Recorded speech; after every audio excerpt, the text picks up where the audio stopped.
Here's where I chime in and say good morning to the entire nation, which includes our mainland Grenada, the sister isles of Carriacou and Petit Martinique. Let's say good morning also those of you via social media platforms, whether it's the Facebook page. Good morning to you there. I'm already seeing loads of you already chimed in there. Also our YouTube channel, GBN's webpage, gbn.gd. Good morning, and welcome to another edition of To The Point for today, Friday. The 14th today within the month of April. It's like we started April a couple of days ago, right? Yeah, man. 14 days already within the month. Welcome to one and all. Welcome to another edition of To The Point. And today we do have a guest with us today. And our guest with us today is the president of the PW. That's Mr. Brian Grimes. So let's go over and say good morning to Mr. Grimes. Mr. Grimes, good morning. And how are you doing this morning, sir? Good morning. I hope you don't mind I put that little handle on the name there, Mr. Grimes. You know, I hope you don't, hope you don't mind. Yes. But I'm not seeing you. Well, everyone else is seeing you, so don't worry about it. Everyone else is seeing you. No problem. Don't worry. Everyone else is seeing you. Good morning and welcome. We're on To The Point this morning. How are you doing this morning, sir? Yes, I'm doing fine. Good morning to the nation, everybody in the diaspora. Good morning to the listeners. Good morning to the viewers. Top of the morning. It's an incredible day, beautiful day. We have been getting incredible weather since the start of the year. So top of the morning to everybody. All right. Well, glad to have you this morning on the program. I think it's actually my first time ever, having a conversation with you on this level. So I certainly want to, that's highly appreciative of you being on the program this morning. I want to kick it off by saying, congratulations to you on retaining the presidency of the PW. How does it feel to once again be at the head of the PW? Yes, I feel honored. I feel privileged to be the president of the Grenada Public Workers Union. I did work extremely hard from 2021 to present in terms of representing workers, giving off my best, looking out for their interests. And the workers gave me what I would say is an overwhelming mandate to return for my second term. And I do not take that lightly. And if they thought that I did a good job in my first term, expect even more in my second term, as I've gotten my feet wet. And I'm prepared to, really work hard on behalf of the membership who gave me that mandate. So I'm happy about it, and I'm happy to work with not just, it's not a singular thing. Brian Grimes is the president, but I have an executive to work with. And I'm excited about working with them because the composition of the executive changed a little bit. And of course, they will come with diverse perspectives, which we hope to grab onto for the betterment of the workers that we represent. So I'm excited about the next 2 years. All right. Let me ask you this also. As president in this tenure, what different approach are we going to see from you and of course, the other members of the team in terms of workers' rights and everything else that comes in between? What's that different approach we're going to see within this term? Yeah, well, they say if it's not broke, don't try to fix it. I think the last 2 years have been successful. We use whatever methods that are available to us. The preferred method, obviously, is collaborative work with the employer. And so far, I think with this new administration, we have been working fairly well together. There is a lot of room for improvement, but we have seen some positive. We have identified some positives, and let's hope that things can improve in this coming term in terms of the dynamic between the employer and the union. We also look out for statutory bodies, so it's not just government, right? So we'll use all means necessary to represent our workers well. In the past, we have negotiated at the table. In the past, we have taken industrial action when needed. Obviously, the first option is to always dialogue and engage at the table. But all options are on the table, and we'll use the tools as is necessary based on circumstance. All right. Great. Now, let me get into our meat of our conversation this morning. There's lots for us to talk about. Let's kick it off. Let's kick it off in terms of the issue of regularization of workers. It's still an issue over there. Any new development that you would like to report on in terms of workers in terms of regularization that you would like to share with us this morning? Yeah, well, regularization is something very, very important to us. It's something this administration, the National Democratic Congress administration, has campaigned on and have given basically a promise to workers, to the unions, even to the nation, I would extend, that heavy regularization will take place because the morale of the public service is in jeopardy with people working so long in temporary situations, which affects their economic prospects. I'm happy to report that the union had a meeting with officials from the Department of Public Administration on the 4th of April. And we gleaned a few things. And one of the things that we gleaned is that the regularization process will start in earnest in June of this year. That bodes well for public officers. In fact, in going around and speaking to public officers, not in a formal way, but I have definitely noticed that some people have been given the opportunity to operate in higher posts and things of that nature, people with degrees and so forth. So in fact, we have heard the word merit being thrown around. This is a good thing. And so people who have done their degrees, people who have worked hard and so forth are being given opportunities. And this is not an official start, as DPA would have stated. We are supposed to see a lot of movement from the month of June going forward.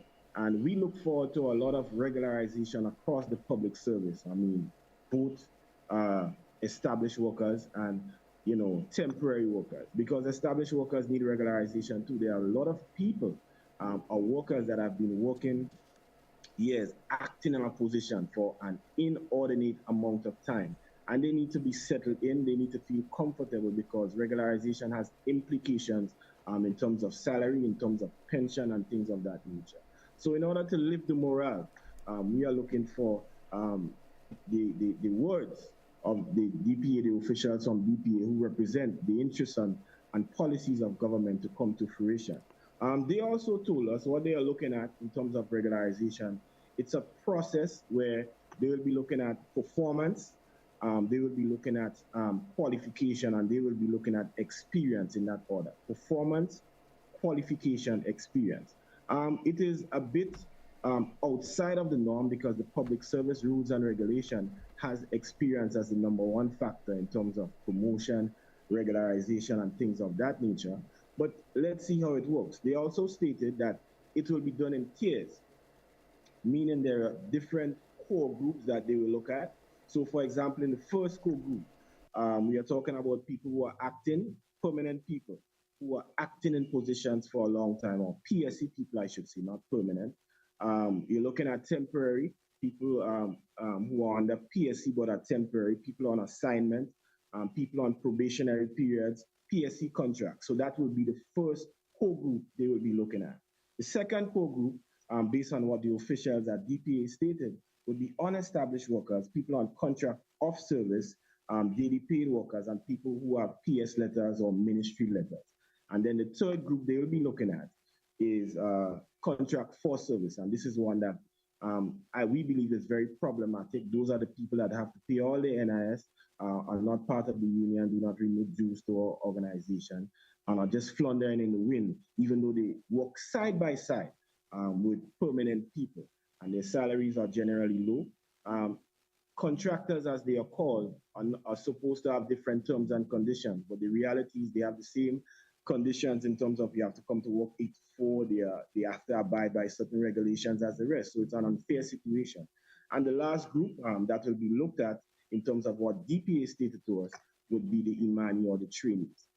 So let's see if this comes to fruition. What we are asking for as a union is to be a part of the process from start to finish, not to be left out, because this is one of the things, and I guess we'll get to that later, we have concern about as an organization. Even if the employer has good intent or is going about doing something that has positive or a benevolent effect on the workforce that we represent, they ought not to do it in a unilateral fashion. The workers have a bargaining agent, which is the GPW, and we expect to be along in the process from start to finish, right? So we're looking good as far as regularization is concerned. I think the administration will put some heavy focus across the public service, yes, but also on the health sector, because there is a crisis happening there where many health sector workers, particularly nurses, are leaving our shores, and the workforce there is getting depleted. And this will cause, obviously, poor service to the nation. and we are in the year of health and wellness. All right. Certainly happy to hear that some conversation has been held pertaining to regularization. But if I could just Mm-hmm. chime in here just a little bit. In terms of regularization, what are some of the critical Mm-hmm. areas or critical employees within the state that you see regularization could be sped up a wee bit? Yeah, so you just put me on the spot because when I identify core members, some of my members say, "Hey, brother Grimes, you're not thinking about us. You curry favor." But in all seriousness, we're looking at across the board, everybody who deserves it, right? I spoke to the core groups earlier on, even people who are basically on the PSC established but are acting for a number of years and so forth. Mm-hmm. But the fact is, if I have to be truthful here, which generally I am, um, the health sector, the health sector needs a lot of focus because, as I stated, GT, it's in crisis. We have mass exodus of health sector workers, again, particularly nurses, leaving our shores. And there needs to be a significant retention policy. When these workers or nurses, for example, do their exit interviews when they're going away and stuff like that, apart from wages, in fact, the number one factor is job security. They are temporary, and it's very, very disrespectful to some of these public officers that they have been temporary for so long. Therefore, it's sort of a reflection that the employer, right, the employer does not value their service. And we have some of the best workers in this country, nurses in this country, just general workers. But I would say, if I have to answer your question directly, we should put some focus on the health sector, primarily because of the need and the crisis in that sector. And secondly, in terms of policy, the government has identified 2023 as the year of health and wellness. But I did not get the impression from DPA that there will be any discrimination. They will be looking across the public service to ensure that workers are happy with what they are attempting to do at this point in time. Okay. Simply getting a bit of a break from you in terms of your connection. I'm not sure the reason or reasons why. Before we due for a break, but before we actually do, let me get this lead. The moral in the public service.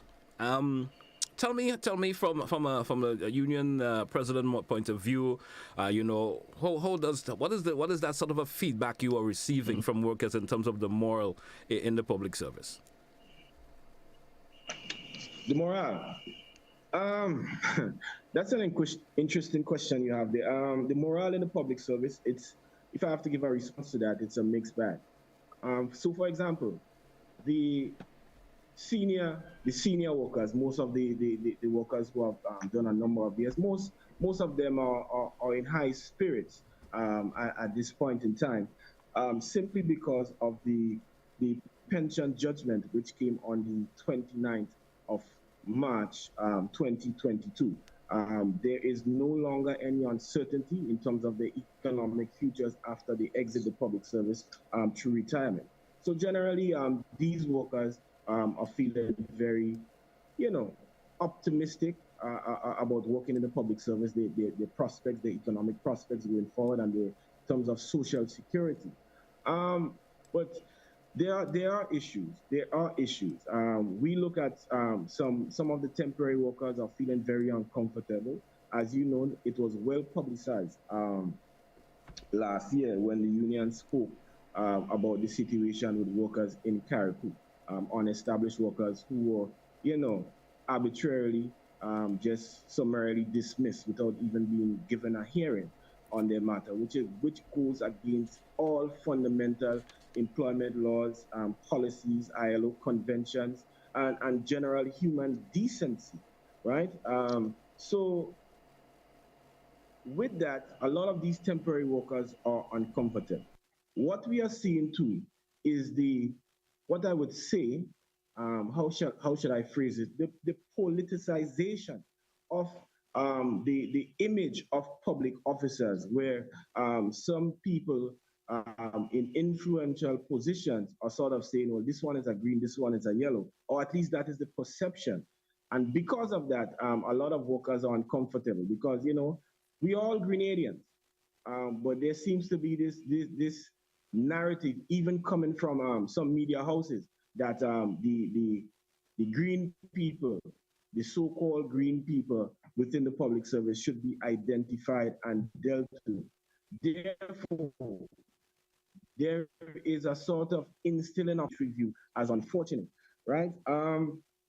So all in all, there is a mixed bag here. A number of officers have gone down to the Public Service Commission on spurious claims of doing things that goes against the transformation agenda and things of that nature. So um, while there is some good, because the government of Grenada has done an incredible act in the restoration of pension, we here at the Grenada Public Workers Union are looking at a situation where there can be a better bond, there can be a better trust between public officers and those who govern this country, and we can go forward as Grenadians in the name of productivity and in the name of building this country, and the division and perception and mistrust is thrown out the window. I also want to ask you this. You did touch on it just a little bit there, but there's also a question I have here for you, which I would like to ask. We've been hearing of workers being sent home from various ministries and so forth, for various reasons. Now, have the union ever been in conversation with these workers in terms of coming up with a resolution for these issues that we've been hearing about? We've been hearing for various reasons workers been sent home. We heard of the issue of leakage and so forth that had been taken, and workers been sent home for those particular reasons. What are the conversations you've been having with workers in terms of coming up in terms of a resolution for this? Yeah, we have not heard any worker being terminated for leaking or anything. Oh, more well, but I not say I wouldn't say the word. I wouldn't said I maybe I should not have said sent home, but they were sent on leave for whatever reason. Right. Or maybe I should say it in that particular way. Yes. Yeah. Yeah, well, currently, our union is looking at least one matter based on my understanding from the secretariat level. We have an executive secretary here who handles a lot of these public service matters. So there's at least one case here, and we have heard accounts of people being transferred for, like I stated, spurious reasons. Because we are not perfect beings as public officers. Sometimes errors are made. It may not be deliberate. It may not be an effort to sabotage.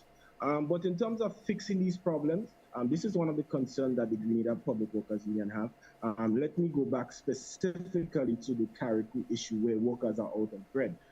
They simply, those workers were not even paid for holiday, basic things. They were not given a hearing. And listen, GT, termination is the last resort. This is something serious enough. Cost of living is not easy in this country. You don't just terminate people just like that, right? It has to be very serious.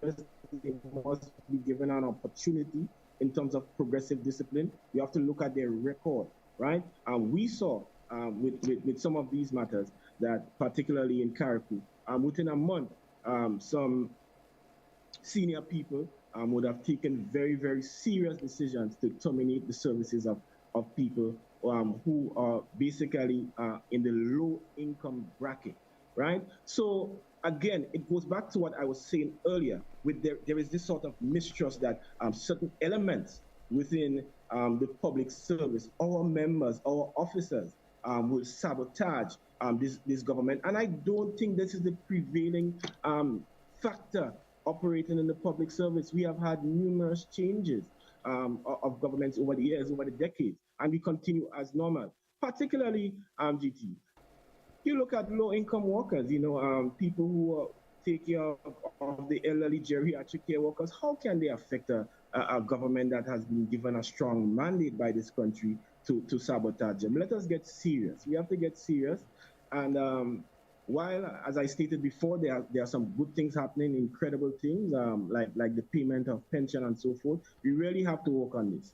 And as a union, one of our responsibilities is to ensure that the relationship between the employer and the employees who we represent is operating at an optimal level, and that it's very, very seamless. And this is something we have to work on going forward. All right. We drew for a break, Mr. Graham. Let's take that break. When we come back, we talk more. We have continue with the conversation this morning. Folks, it's to the point for today, Friday the 14th. Let's take that break. We come in right back. Stay with us.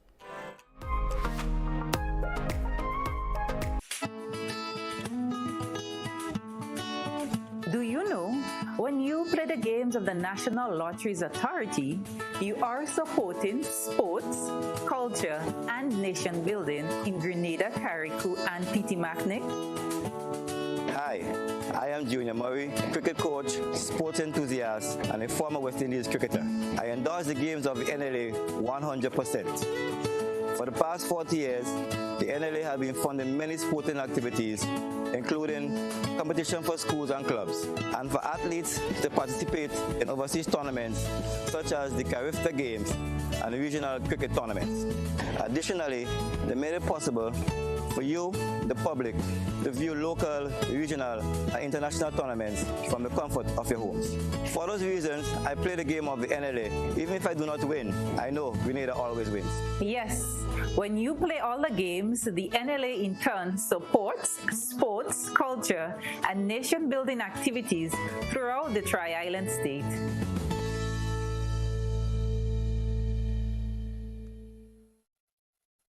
Customers and experts have tested Dormus high-impact windows and realized just how durable they are. Forget burglar proofing. Get 20 years warranty on frames, sea blast resistance, no rust or corrosion, and value for your money. Visit Caribbean Shutters, Windows and Doors for Dormus quality UPVC solutions. Join us on Caribbean Medical TV as we discuss a topic close to the heart of our Caribbean people and hear the experiences from the leading experts in the region about heart disease, the major contributing factors, what to look for, and why we are seeing heart attacks in younger men and women. Be viewing Caribbean Medical TV right here on this station. Feel good tax. Remember, if you have flu symptoms, do the right thing and stay at home to avoid giving it to others. Remember, you can be infectious up to a week after developing symptoms, so rest up and take it easy.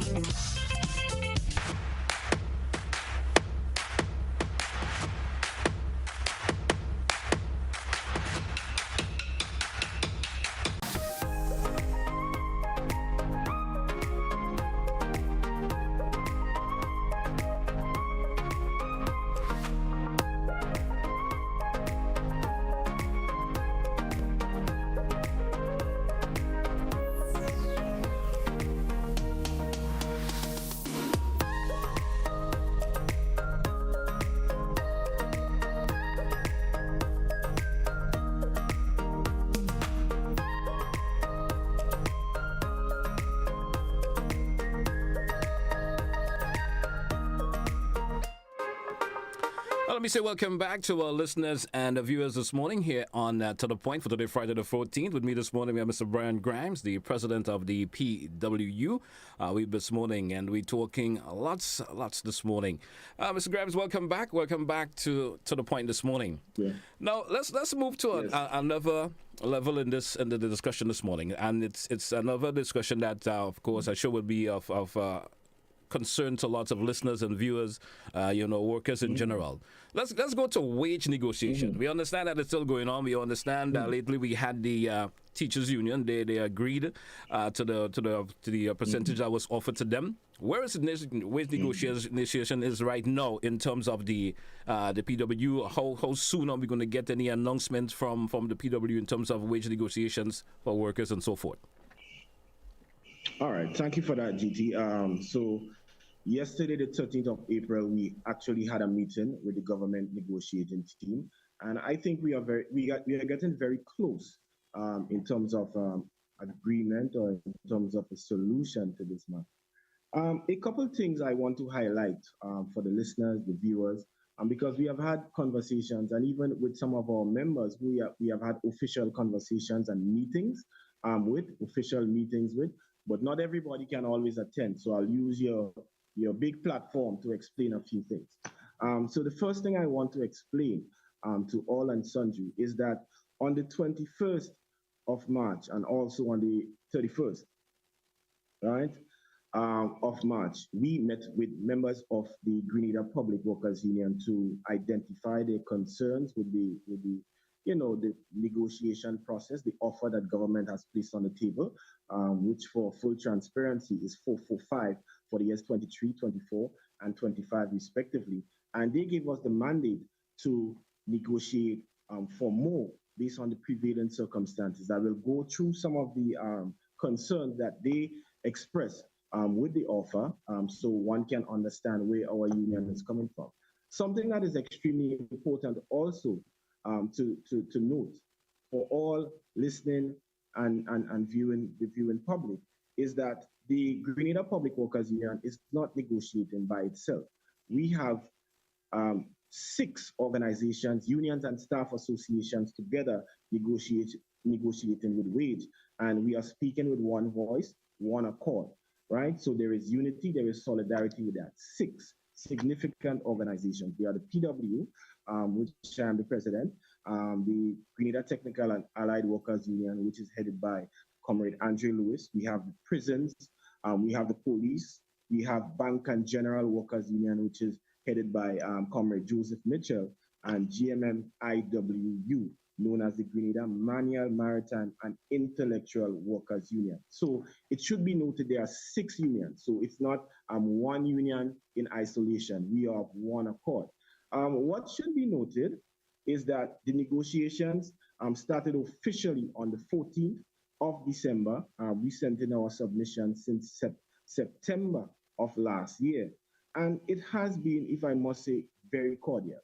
It is refreshing in terms of, well, the discussions are frank, the discussions are open because it's wage negotiations, but there has been no disrespect or no discord throughout this process, which we are happy for, which is in some respects a break from the past. Now, I'm not going to delve too deep in terms of the figures, but I stated what government has placed on the table. What should be noted is that the JNT, meaning the Joint Negotiating Team, all the unions together since March 22nd. We had a meeting yesterday on the 13th, and we had a meeting before that on March 22nd. We have moved 4.5 percentage points in order for us to, negotiate in good faith, try to get to a place, right, where there can be a win-win situation, mutually beneficial, right? And like I stated, and also the head of the government negotiating team also stated yesterday that we are closer to coming to agreement, and that is a very, very good sign for signing soon. Now, just for clarity, for the general public to understand our position, why we have not signed on as yet, and these are some of the factors, right? So factor number 1, we have looked at, and this came from also speaking to our members on the 21st in that official meeting, and also at our AGM on the 31st. These are some of the concerns expressed. Now, the impending increases of the NIS, right? Right now, we are paying 12%, and we had an increase of 0.5% in 2023. What we can expect in the next 8 years, let's say we go up to 2031, and this is not speculation, this is what is happening and declared in Parliament. There will be continuous increases in the NIS until 2031. So this year it's 0.5, the following year it will be 0.25, the following year 0.25, and so forth until 2031. What this means is that these increases will eat into what increases with NIS in terms of remittances will eat into our wage increase offer. So for example, if 4%, let's say this year is not in real terms a 4% because we have had increases in NIS, so therefore that will be 3.5%. And a 4% the following year will be even lower based on the impending increases in the NIS. So that was a concern expressed by our membership. Our next concern expressed is the projected inflation. So for example, what is on the table currently for 2023 is 4%. right? This is what the government has placed there. But the inflation given by the same government officials is 6.1%, right? And this inflation is, estimated conservatively because the basket of goods has not changed, right? And has not been re-evaluated in over 10 years. So if it is done, right, we are operating on something a decade old. If it is done and there's a review of the basket of goods, I'm absolutely confident, we are confident that the inflation will be even higher, right? And let's even forget the official evaluation. When one goes to the supermarket, you don't have to have a doctorate to understand what's happening with cost of living and inflation in this country. So we are trying to get to a sort of sweet spot with that in terms of where we can get a win-win situation as stated. Now, some people have stated, well, look, the other union, we are negotiating, 6 of us together, and there's one union negotiating for themselves, and they have signed on. Why you haven't done as the other union, our sister union in the public service, the Grenada Union of Teachers? Now, what I want to explain to the general public and to all and sundry is that the Grenada Public Workers Union has a very, very diverse membership. We have people that operate and work for very low salaries, even under $1,000, right? In the grade A. Our sister union, that reality does not exist within the bargaining unit. So therefore, our realities may not always be identical in terms of negotiation. So for example, we represent cooks, housekeepers, groundsmen, drivers, maintenance men, storeroom attendants, orderlies, right? And what a percentage increase is for them, it's sometimes very, very low based on what government is offering. Let me tell you, $10, $20 could make the difference sometimes in terms of people having a meal on the table, being able to buy a pound or two of chicken or whatever it is to feed their families. So this is very important to us. But we also, apart from these workers, have a next set of workers we have to look out for because the variety is great. Clerks, SAOs, meaning senior administrative officers, technical workers, permanent secretaries. So our membership, our bargaining unit is very, very diverse. So we have to look out for all and sundry, especially the vulnerable within our bargaining unit. Hence, we are trying to get as much as possible within a reasonable, within the context of what is happening in the country. And like I stated, the head of the GNT has stated we are very close, and so we are very optimistic. Now, there are also impending increases or existing increases we have to put into consideration. So we have increases in water level, we have VAT on sugar, which affects many other things. And we have seen recently that flow services will increase very, very shortly. One has to understand when one is negotiating for workers, you're not just looking at just maintaining the standard of living, you try to improve as best as you can the standard of living, right? The reality is the 445 on the table is not quite cutting it, and we have had respectful deliberations on that. One can also expect within the next 3 years, you will certainly see an increase in fees, an increase in different services, and possibly an increase in taxes or even new taxes. So you have to have vision and foresight when you're negotiating for your group of workers, right? Something I said before, I stated before, that was met with what should I say, high resistance, but it is only fact. We spoke to the fact that government in its deliberations, the cabinet, the MPs would have identified incredible cost of living, and they themselves, the Prime Minister of this country, Honorable Deacon Mitchell, stated, look, parliamentarians will not make any money.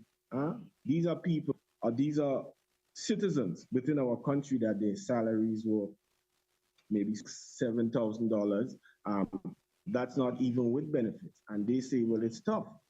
In the introduction to governance in this country, even before that, right? And we saw that the cabinet took a decision to increase traveling allowance from 600 to 2,600, which is a signal to everybody across the state, Grenada, that Grenada, Carriacou, and Petite Martinique, that things are tough because they are not citizens who are the low end of the pay scale, and even them recognize what we are dealing with in terms of cost of living.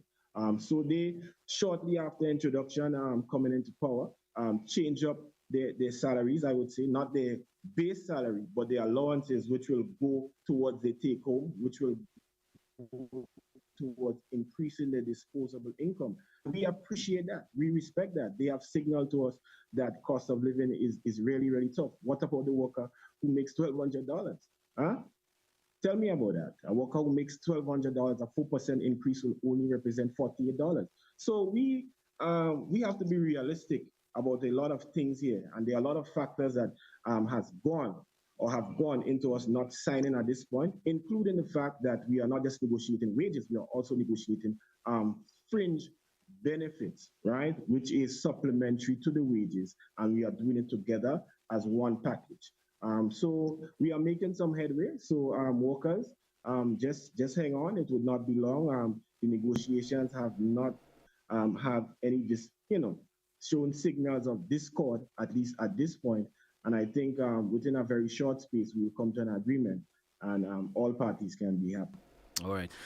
I don't know if it's possible for you to share. What is that final percentage rating that your union is looking forward to in terms of the proposal to government?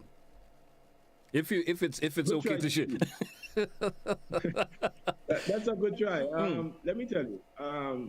What I would say is government has 445 on the table, and what we are requesting, we made, as I stated earlier, significant changes to our asking, and we are very, very, very close to that. We are very close to that. I would not state it publicly because I want to maintain the integrity of the negotiations. Very soon, everyone will hear what the percentages are, and when parties sign on, and hopefully they agree. In fact, we have to get a response from the GNT today, which we hope is favorable, so that we can achieve something that has not been achieved in a very, very long time in this country, whereby wage negotiations are generally peaceful and we have settled everything at the table without a third party or without unions having to march and so forth. So I think this is an opportunity to do something, I would say, mildly historic in terms of wage negotiation. All right. So GT, I'm not going to tell you what the percentages are quite. Well, sometimes it's good to try. Sometimes you may want to release it, may not. Now we expecting bi-monthly payments expected to be rolled out today. How does the workers have any discussion with the union pertaining to that? How does the the union feels about the issue of by monthly payments? What's your take on that from the PW standpoint of view? All right. I very much appreciate that question. So I want to put it to bed, all of this back and forth in terms of bi-monthly. The bi-monthly, in my view, I just want to state it openly right now, is a good thing. It is a good thing. A government coming in, it is incredible and it is commendable that they are trying new things that will. You cannot be a game changer and be conservative in this country. So they are trying to buy monthly to see how it affects economic spill-off and so forth. My concern earlier was, workers didn't clamor for this. They didn't ask for this. What is the true benefit to workers? But I have identified one of the benefits, obviously, is access to monies at a quicker rate. Unfortunately, sometimes that can come out on the negative end if one cannot control their spending. But once one understands the dynamic of the bi-monthly payments, right? One can, get a grasp of it, and it will work out to the benefit in terms of more ready access to cash and so forth. So some training has to be done in terms of financial literacy, in terms of money management, which can be easily done. Now, I think some people from the general public would have misconstrued the union's position overall on bi-monthly payment. what our concern was and still is to a certain extent, because we want consultation on matters. We are a constitutional creature. We represent, as far as the GPW, over 2,400 workers in this country. So if you're doing something significant, we expect to be brought along so we can inform our members, comfort our members, educate our members, and so forth. And that did not necessarily happen. So we expressed some concern about that. But all in all, I want to commend the government for, attempting to be transformative. Let us see where it goes. I suspect there might be some teeth and pains, but it's not something that we cannot get over. But going forward, whether it's regularization by monthly payments or anything, we expect this administration to work along with the union, because we are not adversaries of this administration. We want to partner. We want to be a social partner for the development of this country. So just to make it clear to all and sundry, the Grenada Public Workers Union does not have a fundamental problem with bi-monthly payments. In fact, we welcome it, even though all of our members may not. I think there can be an adjustment period where it can fall in place and things can work out well. Because apart from the bi-monthly, you have external stakeholders such as financial institutions. One financial institution may not, apply the bi-monthly payment in terms of loans and mortgages as another one. So these are some of the logistic issues that if it was not so aggressively implemented, you might have time to iron it out. But over a period of time, I think we can smooth that out and we can move forward with this. All right. So, guys, we drew for a break. Let's take it when we come back. And to our viewers and listeners over there, if you do have a question or two that you would like to ask, you can feel free to do so when we do come back in the next segment. Let's take that break, folks. We're coming right back. Stay with us here.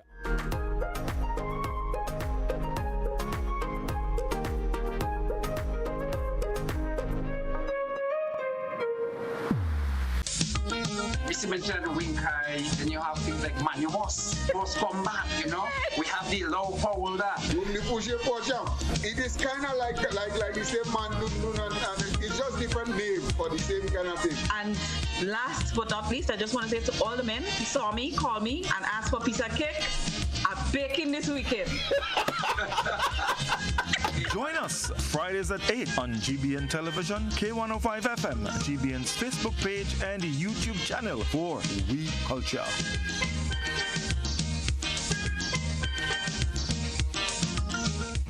Records at the traffic department shows that a total of 1,447 accidents were reported for the year 2012, which includes 3 road fatalities. 2,946 accidents were reported for the year 2022, which includes 8 road fatalities. This is a significant increase of 104%. This is alarming.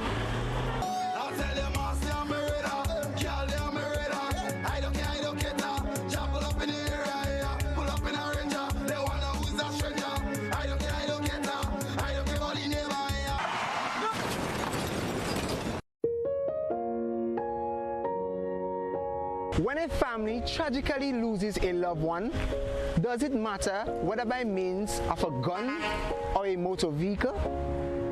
To avoid accidents, drivers and pedestrians alike must exercise extreme caution when using the road.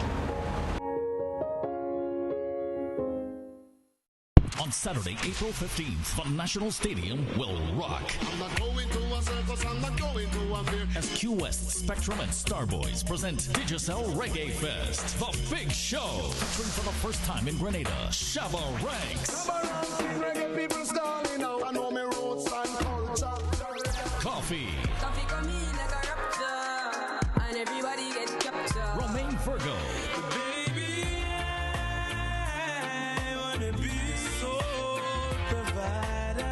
Morgan,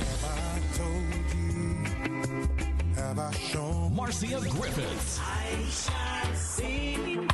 Grenada's own Tamara Songbird, Hakeem, and a special international guest. Tier 1 tickets are $120. Limited VIP $500. Includes reserved parking, a variety of food offerings, and premium drinks. Tickets available at box offices island-wide or online at gotofet.com. Digicel Reggae Fest. Saturday, April 15th, National Cricket Stadium. Sponsored by Digicel, the bigger, better network. Network.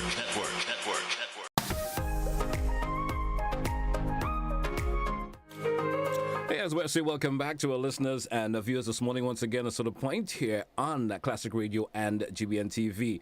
Welcome back, Mr. Grams. Welcome back to the point this morning. I have one final question that I would like to ask you before we entertain the calls. See my lines are ringing over time this morning for some reason, but we will entertain the callers shortly after this question. Now, not too long ago, I had some conversation with the head of the wage negotiation committee pertaining to the issue of minimum wage being adjusted and so forth. Now, what's the union's take in terms of the that particular and this particular issue in terms of wage the minimum wage consultations? Have there ever been any consultation with your union and so forth? And what sector does the union would like to see increases in terms of the minimum wage? All right. So thank you for your question, GT. There is only one position that the union could have on what is happening with minimum wage in this country at this point in time, and that is extreme commendations to the current administration for, sort of reconstituting the wage advisory committee, as is spoken of in the Employment Act, Section 51 to 53 of the Employment Act, which is one half of the Labor Code. Only commendations. This committee, I am actually part of the Wage Advisory Committee, and I'm really, really happy to be part of this committee. It has been ably led by Dr. Colin Gilchrist, who's the chairperson, right? About 1 year ago, approximately just a little over a year ago, I spoke forcefully as president of the union, yes, but just as a citizen, that something needs to be done about that, because the minimum wage is supposed to be looked at least once every 3 years. We haven't done it in over 11 years, so we are essentially breaking the law. We are breaking our own laws that we have put in place in this country. And what sort of fueled me in terms of looking at this is interaction with workers. So I remember we had to interact as a union with a category of workers, at that time daycare workers. And one worker was a daycare worker taking care of the children, the seeds of the nation, over 20 years. So I asked, well, what's your salary? $1,000. I'm like, what? $1,000 for a job as important as that in this current climate, economic climate. And that spurred me to really, really, call on the authorities. At that time, it was under the NNP administration for minimum wage to be looked at. And I'm so happy and I'm so proud that this administration has taken it upon themselves to ensure that they constitute again a wage advisory committee. And, we're looking this, it seems as though they want to aggressively implement at the beginning of next year, whatever findings that we have had. There are currently consultations going on. I've only been to one, and that's with the Grenada Hotel and Tourism Association, which was a good consultation as far as when the chairperson and others have gone to other consultations. The feedback seems to be good in terms of employers, because the Wage Advisory Committee is made up of a group of representing employers, a group representing trade unions, and a group representing government. So it's a tripartite body. And the employers, generally, they seem to be open to it, because even them, they recognize that the wages they are paid, that are being paid to some of our workers, even let's say agriculture workers, let's say workers within the tourism industry, is abysmally poor. And that affects the GDP of our country. That affects the remittances to the national insurance scheme. So it has a spillover effect. Apart from how it negatively affects the individual, it affects other organizations in a negative way when you have low salary. It affects business in a poor way because the spending power of our citizens is diminished when their salaries are low. So it's a great initiative. It's one I'm happy to be a part of. My peers within the Trade Union Council saw it fit to nominate me based on the passion I have for it. And I'm looking forward to seeing it through with the members of the other members of the committee led by Dr. Curlan. We do have some caller on the line. Let's go for the callers and entertain their calls this morning. I'm sure there are questions they would like to ask. Let's go over and say good morning. Caller, good morning. Welcome. Hey, good morning to you, GT. Good morning to Mr. Grimes. Mr. Grimes, let me tell you something. I'm behind you full 100. Keep the struggle. Let me tell you something. In this day and age of what's happening right now with the young workers, right? And these young workers have been employed. And if they are to be unionized, they have to understand what unionism is about, especially in the public service. And you, my boy, you are young, you're vibrant, you had pushback, and you come true. Many don't want to see you prosper. Yourself, Daisy, keep the faith. Understand? Yes. The teachers union, what they did, they got through with their negotiation in a sense that they rushed through it, in my belief. But there are people calling for your head as the president of the union. And people that should know better. They call you Okani. And these are the same people that are saying, give the youth a chance. I'm sure that you are younger than Deacon Mitchell, Honorable Prime Minister Deacon Mitchell. If that's the case, those mud pieces, lumpings and them need to stop. I will support you, get the job done, and get the job done efficiently. Have a good day. Thank you, caller. Thank you so much for your contribution. 435-2041. Let's entertain another caller. Caller, good morning and welcome. Good morning, DC. Good morning, Mr. Grimes. Morning. Good conversation. I think let me start off by saying spirit is a very important aspect in anything. And when you look at the spirit of which the government is operating, it's much more freer, much more transparent. There's not everything I personally agree with the government, but our approach after whatever we achieve in terms of the final outcome, we may disagree with the government in terms of the intensity of negotiation or not a negotiation of consultation or the timing in which people are brought in, but the fact that this government have a greater propensity towards, having dialogue and conversation with the defense sector must be commended. Mr. Grimes, are you familiar with the social partners, and in particularly the social compact, which I think is a framework we should revisit to have some sort of social and probably economic harmony in Grenada. It was something that was developed with trade unions, civil society, the private sector, government, and the churches. Unfortunately, there was a lot of manipulation by the then ruling administration, which never got the social compact into real functioning. Would you help us? And there I must say I wasn't satisfied with leadership during that period in terms of the social compact and even on the social partners. Would you probably endeavor to help us to ensure that the government we looked at the social compact in particular and how the social partners operate so that we could really help each other, the various sector, and have a society much more less confrontational and conflictual. And finally, let me say, and in the spirit of what Mr. Grimes says, the current government or the NDC, and I'm no agent of them, have had a greater tendency over the years. And I can say that based on my experience in being on the NAWASA board between 2008 and 2013. They have a greater effort to let process work. They don't always get it right. And so it's good. And finally, I said, but Mr. Chris being the head of the minimum wage, I advise the committee. I think it's a good fit because he was in the system and he understands the system. So thank you very much. Thank you also, caller. Thank you for your contribution. Thank you for that, caller.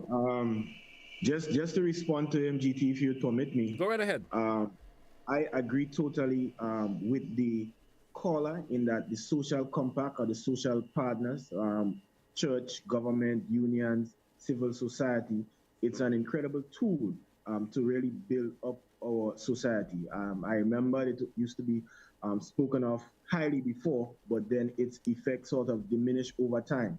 And if you notice, as it diminished, a lot of things became within our society became more and more chaotic. So this new administration will do well to reintroduce it, and I think it can be a very, very useful tool for the upliftment and development of our society, because we don't want to be pulling tug of war. We want to have an aim as citizens, as a country, where all of us are pulling in one direction. This is how our society develops. We will have differences. As on this program, I would have stated some concerns I have, some grievances, but I have also acknowledged some of the great things that has been done over the past few months. So that social compact can be something extremely useful. All right. Let's entertain another caller. Caller, good morning. You're welcome. Morning. I want to tell Mr. Grimes, congratulations. Mr. Grimes, I'm proud of you as a young man. You are transparent, you are articulate, and you're doing a good job. But I think in terms of when you talk about the affiliations to the Public Workers Union, I think you may be wrong in terms of the Bank and General Workers Union. It's not a Public Workers Union. It's a separate entity, because I worked in a bank, so probably just need a little correction. But I am saying to you, you're looking at the minimum wage and increase and so on and whatnot.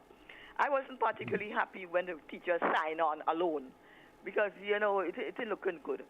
But you have to take into consideration, just like you say, and I agree with you, that the relationship is different to what was before to now. Because the last relationship with the last government was really, really toxic, and was demonstrations. I'd have to go through the whole thing. But you know what happened? It is important that this government now maintain the good relationship that they started on with this, now with the paying of the pension, etc. Because you see, when you really, really look at it, I wouldn't like to hear people say that, but it's because of the pension issue and the toxic relationship that was going on with the trade union movement played an important role in NDC people and NDC getting into office. So it is important that they maintain that. So it's not that I'm against them or do they have better choice? They're wise. All politicians want to keep their base, and all politicians want to get in office. So and it's them that have to get this labor movement contributed significantly. So it's important that they maintain that relationship. But again, I'm glad, because I don't like this toxic relationship that the previous government, and I'm glad it's changed. And Mr. Grimes, I'm proud of you as a young man. I listen to you and keep up the good work and do all the best. All right. Thank you, caller. Thank you for your contribution. We may be able to just entertain one more caller. I don't know if you want to respond to the caller before we entertain the final caller. Well, in terms of Bank and General, they deal with a lot of banks, but I think they have a few agricultural workers, that the government looks to, because they are also a part of our team. So it's not a lot, but they have a few, so they are part of our overall team. And I really, really appreciate the positive words coming from the caller, because what's her name? Is it Anne-Marie? I think so. Yes. I know she's not an easy lady to please, so commendations on her. All right. Let's entertain one more caller, because we are already strapped for time. Good morning. I guess we lost that caller there. That caller I was granting you the opportunity. So, Grams, let's take probably a summary of course, program this morning. Of course, you spoke a lot in terms of regularization of workers. You spoke on the bi-monthly payment. You spoke on the minimum wage soon to be adjusted and so forth. Any final before we take a wrap this morning? Anything final you may able to throw? I just want to thank the callers, thank the listeners, thank the viewers, thank the membership of the union, thank GBN for the platform to be on today to make things transparent, make people understand the position of the union, give clarity to it. I would just in closing want to, encourage people to come out to May Day, which is in St. Andrew this year. It's in Grenville. So normally when it's in countryside, it's big. So I want to encourage all, especially our members, to come out on May Day. I want to speak to very quickly, some of our workplace that we are looking at now in the Grenada Postal Corporation, they have been operating on very, very, very measly salaries for the last 7 years with no increases. So the union is looking forward to start very soon negotiations with the board of directors and the management of the Grenada Postal Corporation so that they can get, a living wage and they can get some benefits there. And a lot of young workers there and they are struggling. Yeah, so we look forward to that. One last thing I want to speak to, we have a wonderful program at the Grenada Public Workers Union that we have not spoken of, and that is our group medical plan, which the government pays half at this point in time. Health insurance, it's something that is very, very good. It's not a luxury anymore. We see all the motorcades. We see all situations where everything is going along and you fall sick or somebody in your family falls sick and you're just at your wits' end, you do not know what to do. The union has an incredible medical plan which will be reviewed soon. So workers will be coming to you to sign on to that medical plan because it's group economics. The more people that is on, the better the rates and so forth. And it's a group plan. Therefore, you only pay, you pay half. You might even look to pay less than half based on negotiations we are having with government at this point in time. So look out for us and speaking to that and marketing that. So thank you everybody for listening. And the union, again, for those who are in doubt, is not an adversary of this administration or the state. We are social partners and we may not always agree on everything, but our intention is good. And we are looking to work with all stakeholders for the benefit of Grenada, Carriacou, and Petite Martinique. So love you all. Thank you, Mr. Grimes. Thank you so much for being on the program this morning. Certainly hope we could do this again. And of course, you may bring good news to the workers in terms of the salary negotiations and so forth. Next time we do have a conversation. All the best to you. Thank you very much. All right. Hey, folks, that's how we take a wrap for today's program of To The Point. Thanks to all who contributed, whether by your phone calls, you just sat at your home or at your workplace, you viewed or you listened.